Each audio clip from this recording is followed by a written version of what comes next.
Hey guys, welcome back to my channel. So di video kali ni, jom kita review Beyblade CX brand CC Toys yang berharga RM19.90 dekat RM20. Untuk brand ni saya tak galakkan korang beli. Maybe atas ke bawah betul, tapi untuk dua bahagian ni salah. Setelah sini rupa kotak dia dari tepi dan dari belakang kita nampak dah dia punya nama pun dah lain Striking Specialization, Low Blade Unit, Tip, Stacking Ring, Impact Ring, Chip.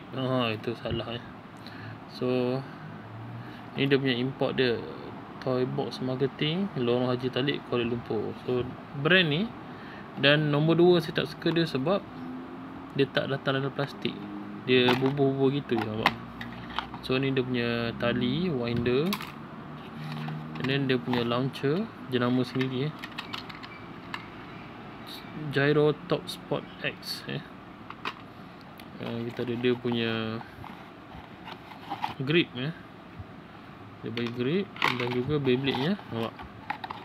Dia bagi tak dalam plastik tau, so kosong tak ada apa. So Beyblade ni dia bagi bit dia ialah needle. Ratchet ni saya tak sure apa nama, maybe Cross 60, dengan dia punya assist frame ni ialah slash. Core dia is transword, yang blade dia brave, tapi yang ni dia boleh terpisah. Nampak tak? So ada 6 bahagian kat sini. Kalau original dia tak terpisah, ataupun yang brand-brand dia tak terpisah. Brand ni saja dia buat terpisah. Kau ingat tak masa saya review Beyblade dalam kotak kecil tu, macam Rhino Monster tu? Brand ni tu lah. Brand yang macam ni lebih kurang. Okay.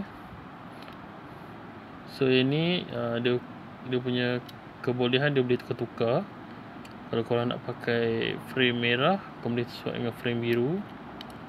Frame biru pun dah ada dah dekat, tapi tak sure lah dia bagi part apa kan.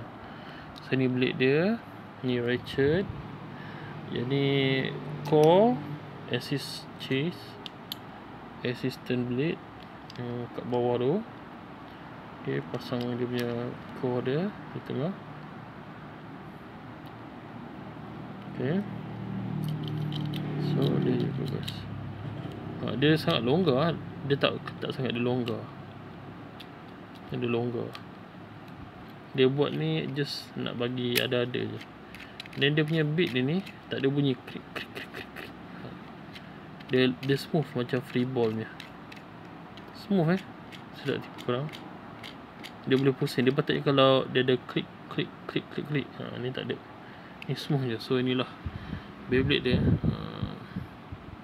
Kita jumpa color biru tapi kita tak beli, kita beli warna merah sebab biru dah ada lah original. Ni kita nak compare dengan original Sekejap saya ambil original, ada kat bawah ni original. Ni dia panjang umur.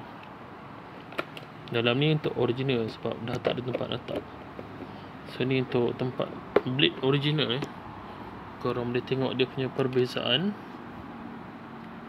Okay. Untuk original dia tulis sini Beyblade X. Untuk yang sini wait, what? Sebiji lah guys. Dia tulis Beyblade X. Wow, dia tiru bulat-bulat saya baru perasan. Sini dengan sini dia tiru bulat-bulat. Corak dia pun sama, cuma membezakan dia punya ratchet dengan dia punya beat. So korang tengok, compare je bentuk dia. Yang risau dia boleh buat extreme dash juga. Kalau ni sepatutnya ratchet asli dia vortex So ni kalau dia berlanggar sing, nampak. Untuk yang tak ori ni dia bersinar. Untuk yang biasa ni dia tak bersinar sangat. Dia macam ada